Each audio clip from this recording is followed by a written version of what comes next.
भारत का नाम इंडिया कैसे पड़ा? क्या चीन और जर्मनी के असल नाम कुछ और हैं? विपक्षी दलों के गठबंधन इंडिया नाम रखे जाने की खूब चर्चा है, जिसका पूरा मतलब Indian national development inclusive alliance है। हालांकि इसके अलग अलग मतलब निकाले जा रहे हैं। एक शख्स ने ऐसा नाम रखने को कानून का उल्लंघन बताते हुए दिल्ली पुलिस में शिकायत तक कर दी। इस बीच में ये बात भी आ रही है कि भारत का नाम इंडिया कैसे पड़ा और क्यों लगभग सभी देशों के कई नाम होते हैं। ये पहली बार नहीं है जब इंडिया नाम पर इस तरह का बवाल हो रहा है।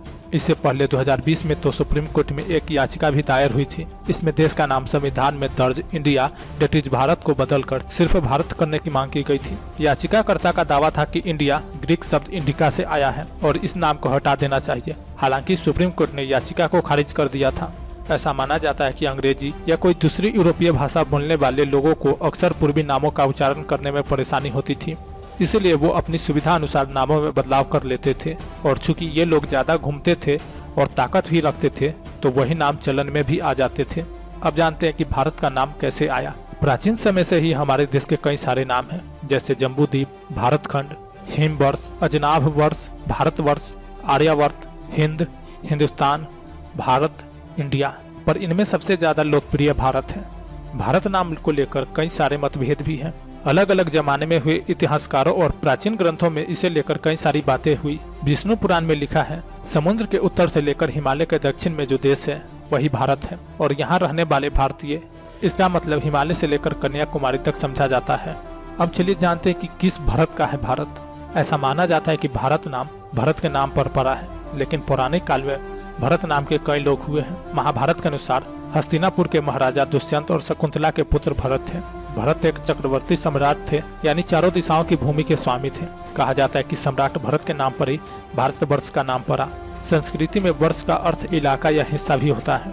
वहीं एक भरत और है जिसके नाम से देश के नाम को जोड़ा जाता है। दुष्यंत और शकुंतला के पुत्र ये भरत वही है जिन्होंने बचपन में शेर के मुंह में हाथ डालकर उसके दांत गिने थे। ज्यादातर इतिहासकारों और भाषाविदों का यही मानना है कि इन्हीं के नाम पर देश का नाम भारत पड़ा। फिर इंडिया क्या है? जब अंग्रेज भारत में आए उस समय हमारे देश को हिंदुस्तान कहा जाता था। हालांकि ये शब्द बोलने में उन्हें परेशानी होती थी। ब्रिटिश सरकार को पता लगा कि भारत की सभ्यता सिंधु घाटी है, इसे इंडस वैली भी कहा जाता है। इस शब्द को लैटिन भाषा में इंडिया भी कहते हैं, तो उन्होंने भारत को इंडिया कहना शुरू कर दिया। इसके बाद यही नाम लोकप्रिय हो गया। वैसे इस थ्योरी पर भी कई विवाद हो चुके हैं, लेकिन बड़ा तबका इसी की बात करता है। हर देश के कई नाम कैसे हैं? जिस तरह भारत को हिंदुस्तान, इंडिया, भारतवर्ष कहते हैं, वैसे ही हर एक देश के कई नाम होते हैं।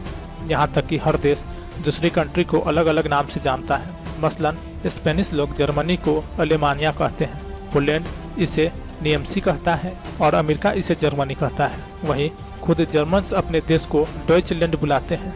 ये एंडोनिम है जो स्थानीय लोगों का दिया हुआ नाम है और जो जर्मनी के भीतर ही चलता है, जबकि बाकी देश जर्मनी को जिन भी नामों से जानते हैं वो एक्सोनिम है। जर्मनी नाम अपने आप में अंग्रेजी एक्सोनिम है। जैसे भारत का इंग्लिश एक्सोनिम इंडिया हुआ, चीन भी एक एक्सोनिम है जो भारत ने उसे दिया। वैसे चीन का असल नाम जंगवा है। चीन का अंग्रेजी एक्सोनिम चाइना है, जो जाहिर तौर पर ज्यादा चलन में है। अब जानते हैं कि दूसरे देशों को नया नाम देने की क्या जरूरत थी।